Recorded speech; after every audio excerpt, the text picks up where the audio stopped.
Welcome, listeners, to the NKNews Podcast, recorded here in Seoul on September 21st, 2018. I am your host, Jacko Zwetsloot. Joining me today in the studio from NKNews are NKNews reporter Dagyum Ji. Hello. Writer-cum-editor extraordinaire Oliver Hotham. Good afternoon. And analyst Peter Ward. Good evening. And today we'll be discussing the three-day Kim Moon summit that finished just yesterday, and talking a little about going forward in the coming weeks. Once again, NK News is offering a free year's subscription to one reviewer who reviews our podcast not only at iTunes, but also at other platforms. And you can save $50 off your NK News subscription by using the code podcast at the checkout. For those who are already subscribers to NK News, we encourage you to consider NK Pro, which has extended features and special analytical tools and databases. NK Pro subscribers are also invited to our regular offline in-person events. We had one this morning. That was fabulous, wasn't it? It was very good, yeah. Don't forget, if you enjoy the podcast, please share it with others so that our listenership will grow. And just before we begin, an appeal to any listeners out there who are present in Pyongyang for the 13th World Festival of Youth and Students in early July 1989. Next year marks 30 years since this 8-day event, which was, in a way, North Korea's answer to the Seoul Olympics that took place the year before. And I would love to interview some people who were there for a 30th anniversary podcast special. Not 30th anniversary of the podcast, but 30th anniversary of the festival. Maybe so if you were there, maybe one day. One day, yes. So if you were there or you know someone who was, please write to us at podcast@nknews.org. Now, on to our roundtable of the summit. As I alluded to, it was a 3-day summit, but I'm going to jump around a little bit like a rugby football. Let's start with the big question first. Namely, Kim Jong Un promised to visit Seoul for the next summit, the next North-South summit.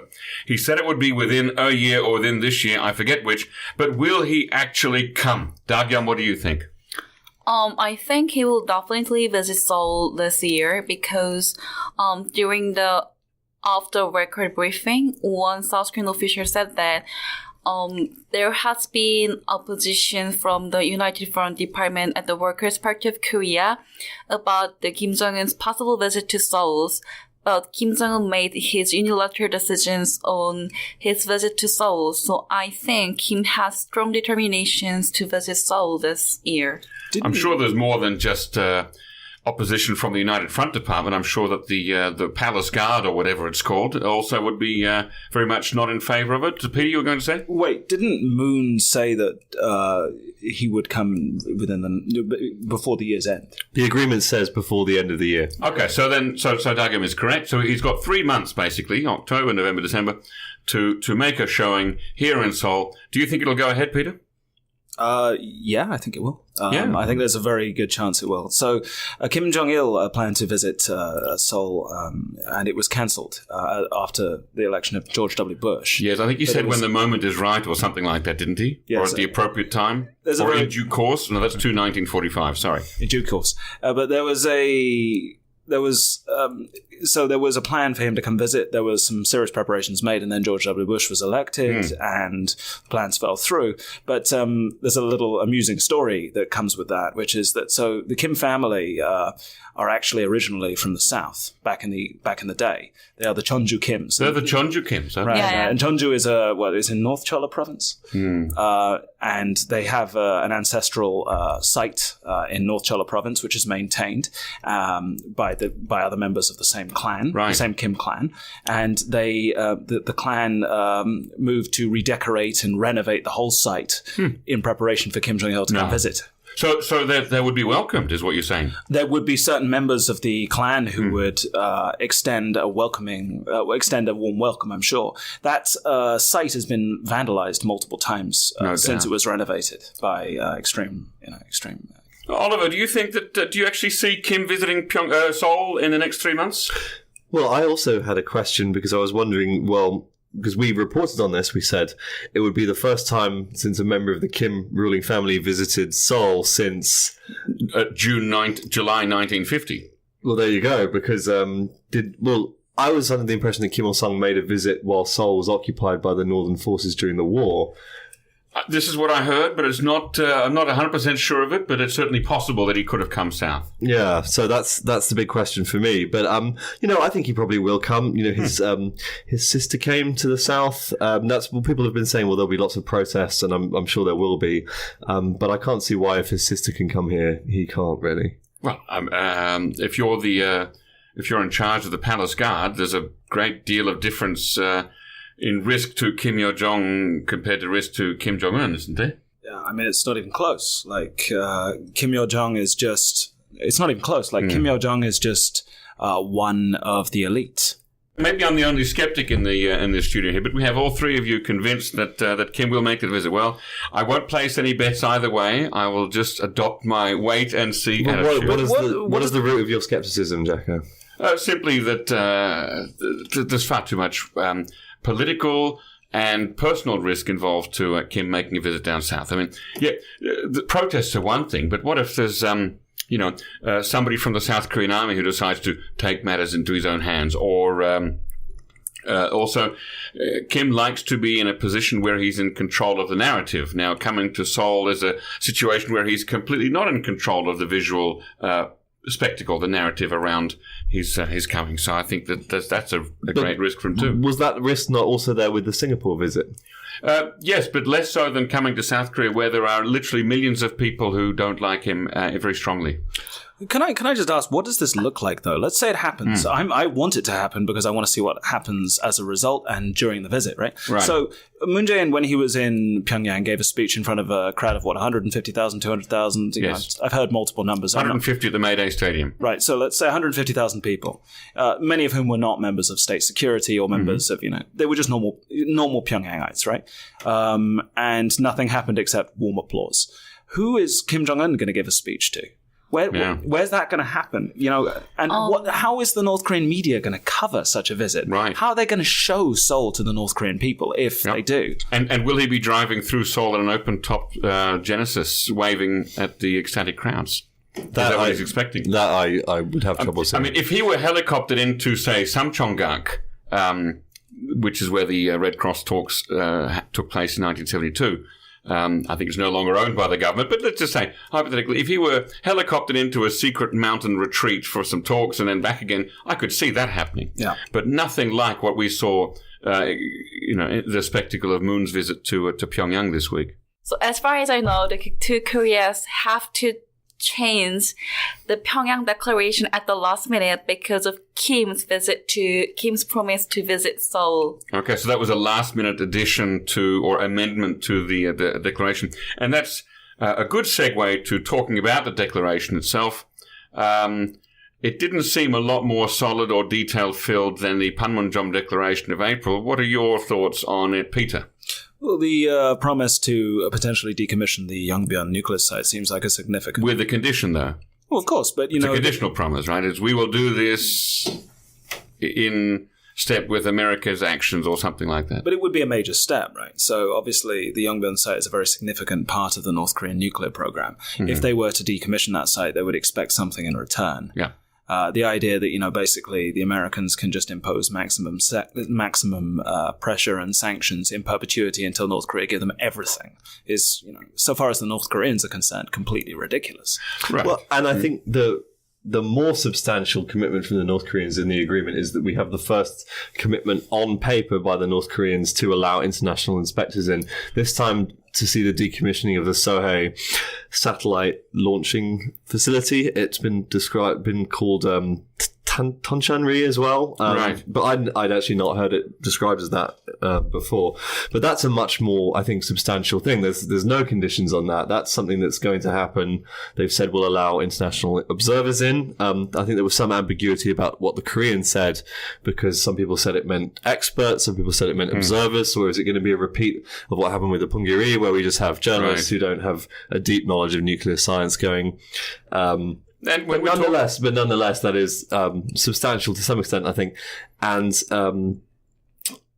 Yeah, but surely when we talk about inspections that people want to see in North Korea, it's inspections of nuclear facilities. It's IAEA inspectors having unfettered access to Yongbyon and all these other sites. It's not somebody going to watch a missile range being taken down. I mean, these are not the inspections that the world community is asking for. My memory of the Korean is it's Yugwan Chamgwan, which is, relevant countries, experts, relevant countries, advisors. So the official translation says, under the observation of experts from relevant countries, but President Moon clarified that it means irreversible, verifiable measures. So is he talking about nuclear facilities? Yeah. So he's not talking about just limiting it to the missile facility of Dongchangni that Oliver mentioned. Dongchangni missile test, yeah.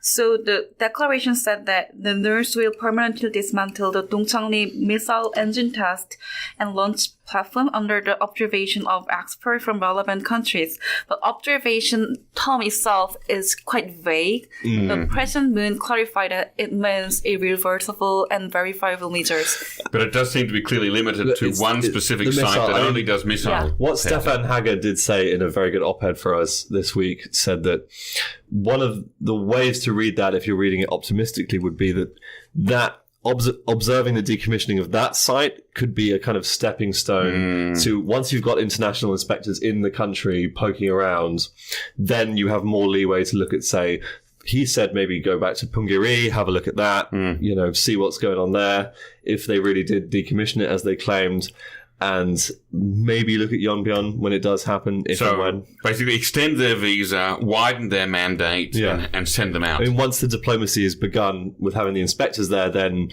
I think you've got an opening, right? Well, we have a sequencing issue here, right? So, Jonathan Corrado, writing for NK Pro, pointed this out with respect to the peace declaration thing, so, declaring peace in the Korean War. But generally speaking, you're asking North Korea to make serious commitments, demolish facilities. What are you offering them in return? Additional pressure and additional demands for complete, denuclearization, or are you going to offer them, with this facility being decommissioned under IAEA inspectors or inspections from other relevant institutions, we will, waive it. We will get rid of this UN resolution or this UN resolution, and then. You have to convince the North Koreans that you mean business and that you're not going to renege on this promise when, one box is not ticked on a form or whatever it is. There is also a legitimate point to be made that North Korea is saying that we're going to let international inspectors into Dongchangni, thank you, is actually quite a good way, equally for them to kick the can down the road a little bit longer, because it is ultimately not that significant a site in the broader picture of the nuclear program. And it's a way for essentially Moon to say these are steps towards denuclearization. And now that we're all talking about that essentially means that is now the thing that North Korea is going to do that is symbolic of them denuclearizing. And we're going to be talking about it for months and months and months and months. And it gives them time, right? There's time to do what? Well, time to stall negotiations so they can say, well, this is a step towards denuclearization, when actually it isn't an enormously significant step towards denuclearization. It's just decommissioning something. If anything, it'll have more effect on North Korea's space program than their actual nuclear program, because they have the ICBMs now. That's not really a... And as for the buying time thing, I mean, Tae Yong-ho repeatedly says in his book, as you would know, that every action taken by North Korea in past negotiations about the nuclear issue have been specifically to buy time, to kick the can down the road, to stall, so they don't have to give it up. But this sort of implies that all they want to do is just forestall some event that could happen if they don't buy time. I don't. What are they buying time to do here? Well, you see, unlike in North Korea and every other of the countries they're dealing with, except for China, their leaders change every 4 or 5 years with election cycles. And so if you can kick the can down the road a bit further, you'll get another leader and you can start all over again. I mean, but in both the United States and South Korea, that implies a more hardline leadership, does it not? As in, are the Democrats going to be... So let's say Donald Trump loses the 2020 presidential election. Are the Democrats going to be more soft on North Korea than Donald Trump has been up until now? And in South Korea, as in Moon Jae-in, God bless him, but he's not exactly anywhere near as hardline as the last leader or potentially his successor. Yeah, no, I'm not thinking about whether that implies or assumes a hard or soft line leader in the next cycle. I'm just saying that as long as you can keep the ball in motion for the length of this cycle, then you can restart it again with the next cycle, with the next leader, whether they be hardline or softline, and just keep the ball going in the air all the time. It's like one of those video games. There is also a As long point as the ball never hits the ground, you never have to do anything about it. there is a point to be made as well that there is one urgency that the North Koreans have to, as Moon said, have denuclearization as early as possible, which is that, one, they want sanctions relief, and two, they are desperate for this economic development that Kim Jong-un's been talking about, and that they were relentless in talking about to us when we visited last week. So that I think for me suggests there is some desire on their part to speed things up a little bit, which is why I'm confused by the Tonsha-ri concession, because it is such a, they know that missile experts are going to say, well, this is actually not that much to do with the long-term nuclear program and much more of a kind of, vague thing. Before I throw my next question at Dagyum, I feel an urgent need to explain to listeners if they're hearing a hum or a buzz, that's because the air conditioning is on. And if you're hearing any thumping, that's because all of my co-panelists are drinking beers and setting the cans down on the table. So that might be what you hear in the background from time to time. Now, Dagyum, was the Pyongyang declaration a de facto end-of-war declaration? A senior official from Blue House, Yoon Young-chan, clarified that the Pyongyang Declaration is actually the practical declaration of the end to the Korean War in terms of that the two Korea actually signed the Inter-Korean Military Agreement. So in the Inter-Korean Agreement, two Korea agreed to cease all the military exercise in designated area, and they agreed to withdraw all the GPs in DMZs. But as far as I understand, that military agreement is not part of the Pyongyang agreement, right? Right, that was a separate agreement. But as far as it's Busok. It is. Yeah, it's an addendum? Yeah. Oh. It's Busok Juchi. It's part of it. So... Or an appendix? Yeah, appendix. And the Pyongyang declarations, they clearly mentioned that the two Korea signed the Inter-Korean Military Agreement and also mentioned joint Inter-Korean military commitment. So... everyone knows that U.S. doesn't want to participate in the process of declaring the end of the war as of now. So I think the Moon administrations try hard to persuade North Korea by giving the Inter-Korean military agreement as a gift in a way. Yeah. Mm-hmm. What's interesting, though, is it basically ties the hands of the Americans, which is very interesting. It's the two Koreas conspiring to prevent America from engaging in some kind of preemptive strike that they were threatening last year. But does the military agreement actually prevent anything like that, though? But it actually provides sufficient conditions for concerned party to declare the end of the war, because we can make more peaceful Korean Peninsula, and it's has a significance. Because as has been pointed out, there have been 4 similar non-aggression agreements by the two Koreas in the past, and that didn't prevent, Yongpyong shelling or the Cheonan sinking. But not legally. I'm not talking about law here. But, if the South Koreans come out and say this effectively means the end of the Korean War, and this means that there will be no future aggressive actions on the part of either side, and then the Americans decide that, sanctions are not working, denuclearization is not going to happen, let's hit them and hit them hard with some, Scuds, Americans don't have Scuds, with some cruise missiles, then it makes them look absolutely... The optics of that are terrible. You're creating a precedent, you know what I mean? But I have to ask the question, does this military agreement take precedence over the armistice agreement of 1953? For example, where the armistice agreement allows certain flights near and in the demilitarized zone, and this agreement is it basically sets up no-fly zones. There's a disagreement, there's some sort of conflict between those two documents there. Which one takes precedence? Which one has authority? Actually, I'm looking into the issues, but the thing is, in the military agreement, the two Korea agreed to establish trilateral consultation body, including the United Nations Command. So basically, North and South Korea and United Nations Command will discuss all the issues together. So I think that we'll figure out which one is above. Okay, now what about the issue of the northern limit line out there in the West Sea, the hot fishing zones between North and South Korea? Do we have a peace zone now? Is it free for all? Can anyone go anywhere, basically? No, so the issue is quite ambiguous because they basically agreed to establish peace zone and joint fishing zones in the NLL, but they haven't they haven't agreed on the specific area of the like piston and fishing area. So they will discuss the issues after Korea established joint inter-Korean committee. Mm-hmm. Peter, you and I have talked about fishing before. Would there be quotas, do you imagine, in a peace fishing zone? We have to worry about the Chinese. So we have to worry about whether the Chinese do actually have fishing rights in the That's West right. Sea. That they may have bought or leased rights from North Korea for a certain period of time. Right. And if North Korea and South Korea enter into a new agreement with each other, what does that do to China's existing fishing rights? Absolutely. It's a question. And the North Koreans have never officially acknowledged the sale of these rights. Right. We've long suspected, but they haven't acknowledged. Right. And maybe they didn't sell them. We don't know for absolutely sure. But if they did, then that's going to create serious jurisdictional issues. I think you could say the two Koreas have bigger fish to fry. Oh.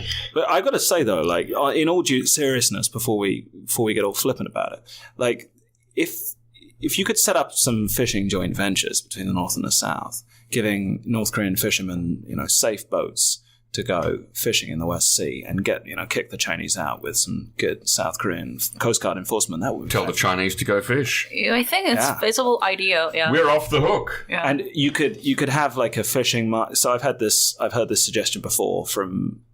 Shall I name him? I've heard this from Tony Michel. Like. A recent guest on our show, selling the idea of creating a sort of inter-Korean, fish market in the sort of in the West Sea, but it would be a great idea. You could have sustainable fishing, and you could have South Korean capital and North Korean fishermen. Mm-hmm. Each side making some money. Of course, the North Korean regime would profit as well. That's the way things are. But it would be very good for everyone. Yeah, South Korean fishermen always complain a lot about Chinese vessels near the NNL, so I think it will both beneficial for both two Koreas. I think it's feasible and good idea. Just need to get rid of those pesky sanctions banning joint ventures. I want to come back to sanctions later. I've got that on my list here. But first, I'd like to talk a bit about the spectacle and the pageantry, the theatre of Moon's visit to North Korea. Because certainly, whatever opinions there might be about the statement or the agreement itself, definitely this was a successful piece of political theatre for both North and South. What do you think, Dagyum? So my personal opinion is that I hope they rather focus on like personal meetings rather than like dramatic shows, including the speech in front of Pyongyang citizens and climb up mountains. So Moon actually stayed in Pyongyang for 3 days, but they only had meeting like less than 5 hours. So the actual time of the meeting is quite short, quite short compared to the time of the staying like for 3 days. Right. What was the highlight, the theatrical highlight for you? I was surprised when I heard the news that Moon would deliver a speech in front of Pyongyang citizens, because this is the first time that the ROK president delivers speech in front of like many North Koreans, and I couldn't imagine how North Koreans feel about it, because they would come across like Moon's images in the KCTVs because they had meeting in Panmunjom twice, but I can't imagine like if I come across speech from Kim Jong Un in Seoul, how can I feel about it? Like, so I have been told in that like, oh, North Korea is our like enemy and North Korean leader is bad, but I can't imagine how they actually would feel about like Moon's speech in Pyongyang. Yeah, that was quite something, wasn't it? That was, I remember watching the speech late at night, and my wife was already in bed, and she got out to watch it because she thought this is really something highly unusual going on here. It's completely unprecedented. It really felt, Peter and I were kind of chatting as we were watching it together. It really felt very historic and a little bit surreal to have North Koreans saying Manse, to the South Korean president. A lot of symbolism there. The speech was extremely, there was a lot of nationalism involved. But I think for the North Koreans, there may also be, this is the first time they would have seen the South Korean president, and the difference between how the South Korean leader speaks to the people and how their leader speaks. I mean, it must have blown quite a few minds, I think, just the degree of humility. for Yeah, one. I do wonder. Although, I mean, surely there must have been some degree of self-censorship on the part of Moon that he couldn't just walk in there and do a talk about, wouldn't it be great if we could be one united free country where everyone could just go up and come back and forth as they want to? But he was talking like a South Korean politician does to a crowd. He was trying to engage the crowd. He was trying to please the crowd. He was trying to treat the crowd as if he was talking to one person, and that one person was the center of his attention. That's not North Korean political rhetoric. That's not the way, your New Year's address is given in North Korea. It's a much more democratic style. It was absolutely. And you see North Korean speeches generally when they're given by party secretaries, and it's just a lot of firebrand rhetoric or, revolutionary mobilizational rhetoric. It's very impersonal. It's very general. It's very... It's often given at a podium, staring at a piece of paper, reading in a monotone thing, whereas Moon is... Yeah, emotional. He's great at speeches. He's brilliant. Yeah. He has great idioms, and he has lots of different ways of addressing people in different tones and stuff. It was kind of, he has a kind of almost Obama style when he gives speeches. He's very charismatic, and it came across. If I were Kim, I'd be a bit troubled by that. I think it was a display of confidence on his part that he was prepared to let the South Korean president give a speech in front of 150,000 North Koreans. That was a massive display of self-confidence. He didn't look particularly happy while doing so. But No, he didn't look very enthused, did he? No. And that was kind of surreal too, because it's something that I saw throughout this summit and every summit so far. Moon Jae-in is rather more into it. He's maybe it's because his style, but he's very, he really does seem to enjoy and relish, diplomacy. He's very good at it, but he really does seem to enjoy it. Yeah, I was at the press center yesterday, and President Moon came to the press center to hold news briefings for the public right after the summit. And the journalists asked a lot of questions, but we didn't discuss what kind of questions would be there. But Moon's answer were great compared to others, and so I could see that his confidence in person. So it was quite impressive. Yeah, he does come across as very confident. That's for sure. The welcome at the airport. Well, actually, let me make it a more broad question. Oliver, what was the highlight for you? The visual highlight out of the 3-day summit, and then I'll go to Peter for the same question. Let me have a think. I mean, the speech was obviously very interesting. I think the visit to Mount Paektu was probably at least the visual spectacle of the South Korean leader going there, and this mountain that we see every day when the North Korean news starts up. It was a bit strange to see that, but Moon made it very Moon style. He said, well, I've always just wanted to hike this mountain, which is obviously a little bit disingenuous, but you can hike it from the Chinese side any day you like. Exactly. But he said, I've always wanted to hike it from the Korean side, and lots of photo ops taken. They collected a bit of water.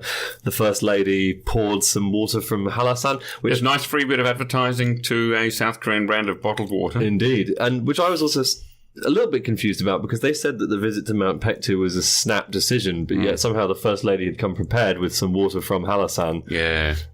Was she just planning to dump that on the streets of Pyongyang?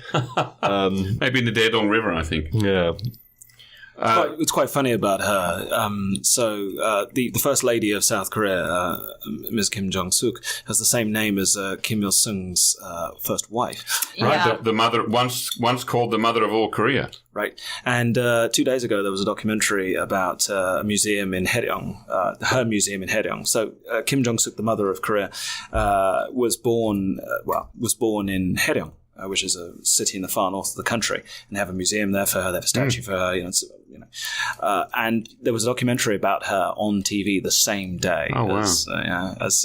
It was literally immediately after, very soon after the broadcast about Kim Jong-suk, First Lady Kim Jong-suk, and Ri Sol-ju, the First Lady of North Korea, going and, seeing a performance together and doing, First Lady stuff. They then had this documentary on North Korean TV, which is really funny. Actually, that brings me to a side question here. Dagyum, what do you think about the significance of the very first time we see extended meetings between two First Ladies? We've never had I mean, Kim Jong-il certainly never had a public first lady with him, and Kim Il-sung, even though he had one, we barely saw her. What do you think about the significance of the two first ladies meeting and talking? Actually, we have to point out the characteristic of our first lady, Kim Jong-soo. She's very, how can I put in the word? She's very nice. Well, that's one word for it. Yes, nice. Yeah, she's very nice, and I think I think what Dagyum's trying to say is that she's like, her personality is very much like the quintessential middle-aged South Korean lady. She's very affable. No? She's like a politician. Yeah, She's got the people's touch. She's really got the people's touch. She does know how to like move people, how to treat people, and she's cool in a way. And I can say that like researchers in a way kind of like her. So many South Korean outlets report that there is good chemistry between Kim Jong-soo and our first lady Kim Jong-soo and the DPRK first lady researcher. So yeah. Peter, back to you. What was your favourite bit of spectacle and pageantry? Well, obviously, I think it's got to be the speech. Like it's going to go down. Out of everything that's happened, it will be the one event that is remembered both sides of Korea as being truly unprecedented and highly significant. What about the, North Korea does the human LED with the giant flipboards or clap books. The human pixels. Mass games. You say pixels, I say LED. And there was that one image which they showed of Kim and Moon at the very first summit, and they're doing the big handshake, the handshake for the future. That's a very memorable moment, I suppose, for me. Well, they did that for us when we were there. That's right. It was week. the same image. Yeah, it was like a dry run almost. I was actually impressed when President Moon shaking hands with North Korean resident. So when he visits Samjeong County, like so people try to like welcome Moon, and Moon try to like shake hands one by one, and I can say that Kim Jong-un was kind of embarrassed by Moon's kindness. Yeah. You mean because Moon appears to be more humble? Yeah. He's more such modest a humble like leader. And the 90-degree bow, I mean, is just... North Koreans will never have seen that before from a leader. Right, he got up on stage after a performance and bowed to the people who had performed and then bowed to the audience. It was spectacular optics. It's a very, very smart thing to do. You present yourself as a humble man of the people. Yeah. You know, you're not that. I mean, yeah. The Kim family would never do that type of thing. Now, to return to the Paektusan visit, the Paektusan, of course, is supposedly sacred to North Korea because Kim Il-sung had his partisans there during the anti-Japanese struggle. Kim Jong-il was supposedly born there. We know that's not the case. The three Kims, father, son, and grandson, are collectively called the Baekdu Hyoltong, the Baekdu bloodline. Is there a significance? Does it help North Korea to have Moon going up and almost like a pilgrimage, paying homage? We don't know. Is that how they would play it in North Korean media? We don't know. So they may decide to play it like that. You know, there is certain media we don't have access to and certain media we do have access to.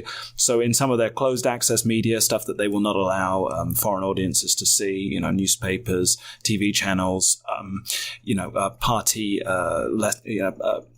lectures, this kind of stuff. They may portray it in such terms, but I think it's unlikely they will portray in the open access media like that because they know people like us will be looking. We'll be watching, yeah. We should say something about the cable cars, Oliver. Oh, the dodgy cable cars. Yes, not that they're dodgy in and of themselves for safety issues, but because... Well, as always, you know, I think when most people go to North Korea, it's unavoidable that you will probably inadvertently or otherwise violate some kind of international sanction. And when the two leaders of the two Koreas went up in the cable car, that cable car seemed awfully familiar to me. So I went back into the NKNews and NK Pro archives, and I discovered that it was the same cable car that had been involved in a couple of years ago, 2016, I think it was, in a slightly dodgy deal where an Austrian ski equipment company had sold some cable cars to a Chinese company that remains unnamed.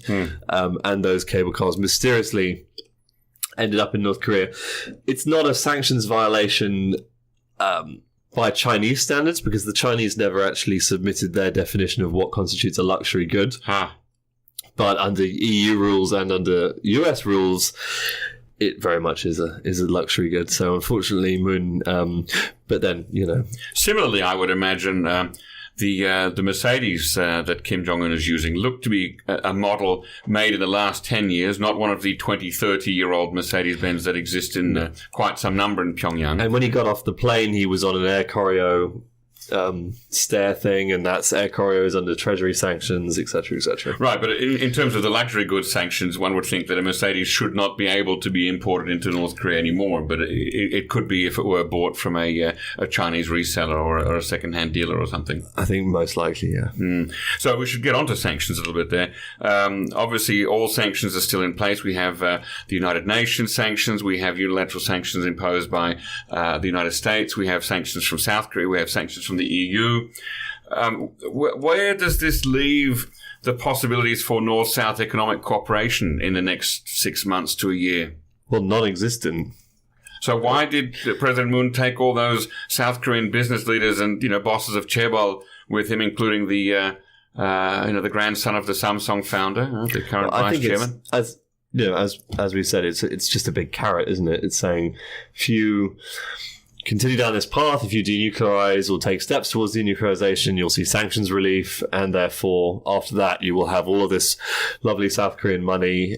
We can reopen Kaesong, we can have Kumgang tourism. It's just essentially about saying to the North Koreans, look, and I think the timing is perfect because the North Koreans are obsessed with this new thing that they have about national economic development. And so saying to the North Koreans, well, we can help you with that. We have some of the richest people in Asia here to help you out. Dagyum, do you know any specific details about what the business leaders did in North Korea? Who did they meet? What did they do? Where did they go? So the business leader, including Lee Jae-yong and Choi Tae-yong, actually met North Korean Vice Premier Lee Yong-nam, and there was kind of funny story between meeting between Lee Yong-nam and business leader. So Lee Yong-nam met Lee Jae-yong and he said like, "Oh, you are famous in various fields." So it's very vague, right? Understatement. It's in various fields means Lee Jae-yong was imprisoned. So quite recently. Yeah. So after that day, South Korean media outlet kept asking about what is the meaning of in various fields. So I was at the press center, and whenever like official from Blue House, I pass from like journalists, I try to get answers. So what is the meaning of various fields? It means it includes imprisonment or just. I mean, if you looked at some of the North Korean coverage last year of his trial and subsequent imprisonment, was extremely happy. It said that Samsung was one of the most corrupt companies in the world. Said that Samsung was like the most brutal company that causes human death and suffering. I think the North Koreans probably covered a lot of that stuff with a great deal of glee, and I'm sure they enjoyed having him there looking awkward. But let's go back to the meeting. So you said that these business leaders met with the vice premier, whose name is Lee Yong-nam. And do we know what they Yeah. Do we know what was discussed? So nothing has been like revealed, but so they just introduced to each other, but the public reporter has to leave the place, so we don't know what was going on at the place, but I think I'm pretty sure that like inter-Korean economic cooperation. I mean, Peter, I think his background as an official in the North probably offers some hints as to. So, interestingly. Please, what is his background? So, he's the vice premier, he's not the premier. The premier is in charge of the overall. So, under Kim Jong Un, the cabinet has been re-emphasized as being the central locus of economic control. So, you have this sort of cabinet responsibility system, cabinet centrism, which is, basically economic ideology under Kim. Well, it's not ideology, it's a slogan under Kim Jong Un. So, the head of the cabinet is Park Bong-joo, who's in charge, basically, of the domestic economy. Why did they not meet Park Bong-joo, who, as you said, is in charge of the domestic economy? He's been an economic figurehead for many, well, not figurehead, that's the wrong word, guru, for many years in North Korea, sometimes in power, sometimes out of power. Why did they not meet him? We don't know, but what do you imagine? So my imagination is very simple. From everything we know about Park Bong-joo, he is mainly concerned with the North Koreans hate the word reform. So let's just say measures, improving the structure of the domestic economy. Okay. Whereas Ri Ryong-nam is a trade guy, and he has a huge background in foreign trade, and so. It is actually, there's an interesting thing here, which is that actually working with South Korea is not technically counted in either country as trade. So Ri Ryong-nam's background is in foreign trade, i.e. trade with China, trade with potentially with Russia. But yeah, nonetheless, that's his background. Now, again, I mean, what really, given the sanctions and that nobody's talking about lifting them anytime soon, what's possible?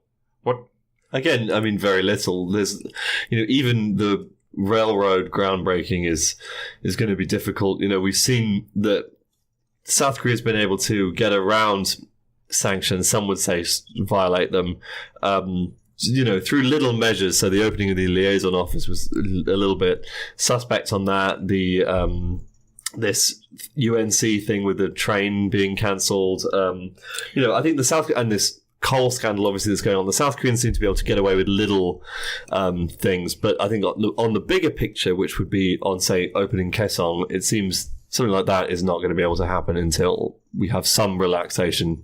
Couldn't they just get exemptions? That is a possibility, but they would have to have American approval for it. They would have to have, they'd have to go to the UN and say, please give us an exemption for this, which, could happen. Right? I think that's the idea. Wasn't there also a UN panel of experts report this week talking about sanctions evasion by North Korea? Yeah. On quite a large scale and with many partners? As they say, plus ça change, very reports that we see every year about the usual nefarious activities. Stepped up. Who would have thought wanting to survive would, Well, if you include importing brand new Mercedes and bottles of Hennessy as survival skills, then yes, I suppose. Now, before Moon left, he received a present from Chairman Kim, a present of something to take back to the people in South Korea. Dagyum, can you tell us about this? So basically, Kim Jong-un sent 2 tons of pine mushrooms to South Korea. So pine mushroom arrived in South Korea yesterday. So Moon distributed 2 tons of pine mushroom to 4,000 South Koreans who had separate families in North Korea. It's quite meaningful ahead of Chuseok holidays. But these are the family members who could be meeting their separated family members if only Kim Jong-un allowed it. Since he doesn't, he's sending pine mushrooms instead to show what a fun guy he is. I was preparing to drop that line, and Jacko, I'm sorry.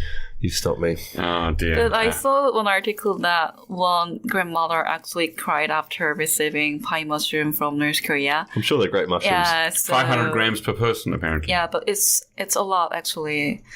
Pine mushroom is really expensive in South Korea, so I think they will really appreciate Kim Jong-un's in a way gift. So is this genus of mushroom at all linked to the famous Matsutake mushroom that the Chongryeon got in trouble for a couple of years ago, smuggling? Yeah. Is that what a Matsutake mushroom is? I think a Matsutake is also a pine mushroom. These are extremely fine, rich umami flavour mushrooms that are highly sought after. I saw the photo of mushroom. It's really high quality mushroom. And some people might say that there's an analogy to be made there with pine mushrooms and North Korean people, because you keep both in the dark and you feed them.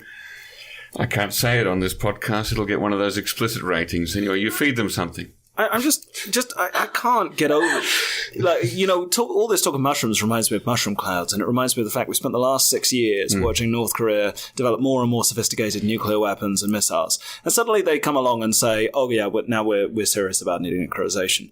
Why are we taking this seriously? Well, exactly, and this is only a month after them saying this is our sacred sword, which we will never give up. Let's mass produce it. And then very soon afterwards, we're ready to talk. So we have some people in the Twitter sphere. Or is it the Twitterverse? I can never remember the right word. The Twitterati. Oh, the Twitterati.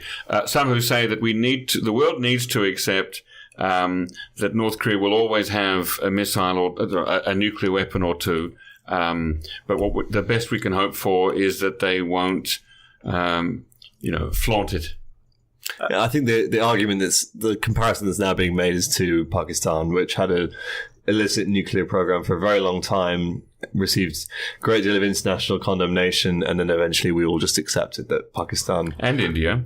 India, but obviously India is a little bit less of a controversial country from the point of view of Israel, and from the point of view of many others as well. The danger with Pakistan was always that people worried that the nuclear program would be insecure and then it would end up in the hands of extremists. But we all seem to have accepted now that Pakistan has nuclear weapons, and the Mr. A.Q. Khan, who has helped the Pakistanis develop that program and then subsequently helped the North Koreans get their own, is now enjoying a very comfortable retirement in the I think the suburbs of Karachi. Helpful fellow. Well, let's just look at it from Kim Jong Un's perspective. Like, if he gives up nuclear weapons, he's potentially defenseless. He will not have a deterrent, and there are a lot of people basically every neighboring country has sizable minorities, potentially political majorities, that would like to see him removed from power through force. Okay, so coming up in the next week or two, we have the UN General Assembly in New York, at which President Moon is expected to brief or debrief President Trump on the summit. What do you expect, Dagyum? So Moon said there has been messages that he can actually include in the joint declaration. So I think Moon will definitely deliver hidden messages from North Korea.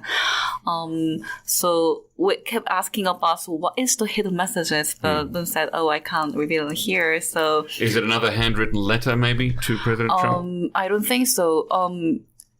My understanding is that North Korea sent letter to President Trump 4 or 5 days ago. Very recently. Yeah, very recently. So I don't believe, they would pass another letters to President Moon. But I think Moon verbally deliver messages from Kim to Trump. Yeah, I think there's a decent chance we'll get some kind of, not necessarily bombshell, but some kind of major development after that. Like we had when, the South Korean envoys went to the north and then they went to DC, and then Chung Eui-yeon said, there's going to be a US DPRK summit. I think we might get that type of thing, hopefully. Well, will there be a second Trump-Kim summit before the year is out, Peter? I hope so. Yes. I really hope so. You think it's likely? 50-50. 50-50, Dagyum? Yes, I think likely to take place, because the reason why Kim Jong-un want to visit Seoul is that I believe it's all because of declaration of the end of the Korean War. So it's meaningful that if three leaders visit Seoul together and announce the declarations of the end to the Korean War. So to take place to the end, Moon and Trump should meet in Washington or other place before his visit to Seoul. So I think it will likely happen. I think a lot of it will hinge on this Pompeo going back to Pyongyang thing, which Kim Jong-un, Moon said yesterday that Kim Jong-un wants Pompeo to visit Pyongyang as soon as possible. Well, let's linger on that a moment. Well, the last Pompeo trip to Pyongyang was a bit of a disaster. Well, it was cancelled. We had to scrap a whole podcast that we recorded the day before he went because of it. The actual visit was I'm still upset about that. Was a complete disaster, and ended up in a very ill-tempered North Korean statement about gangster-like demands. Did you write that statement, Jacko? Well, as an ill-tempered Jacko should not be writing statements. So we'll have to see how it goes. The Americans might go to Pyongyang and do what they did last time and say, look, nothing's changed. Give us some more serious commitments and then we'll talk. And then the North Koreans will obviously be annoyed about that, and then we're back to square one. But Pompeo invited Ri Yong-ho to meet in New York on the sideline of United Nations. Pompeo invited whom? Ri Yong-ho, the Turkish foreign ministers, right. to visit New York during the period of Unga. So I think that's the United Nations General Assembly for our listeners back home. So if we and Mike Pompeo have so-called fruitful discussions, I think that will make a huge progress in refreshing DPRK-US negotiations. Do we know yet whether Ri Yong-ho is going to New York, or just that he's been invited? He's making a speech on the 29th at the Assembly. Oh, so Ri Yong-ho definitely is going. He is. 29th of September. This month, okay, so just next week. Will it be broadcast live? Because we should definitely watch it. We should all gather around. It certainly will be broadcast live, as it'll be at the UN General Assembly. Whether or not he'll give the firebrand speech that he gave last year.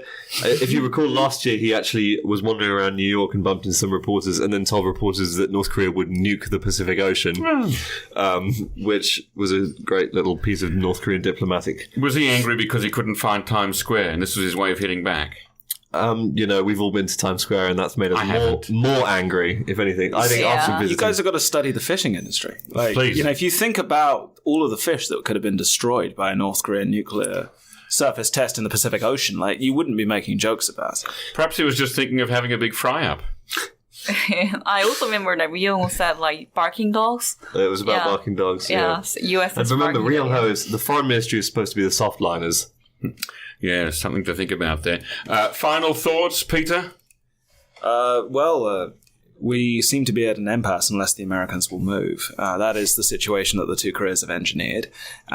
Whether the Trump administration will decide that the concessions that have been offered are the basis for a bargain that will allow North Korea to keep some of its nuclear weapons, keep some of its missile deterrent, we'll have to see. I'm inclined to believe that the mood in Washington is very hard line, but the Trump administration desperately needs... the Trump administration would like a deal.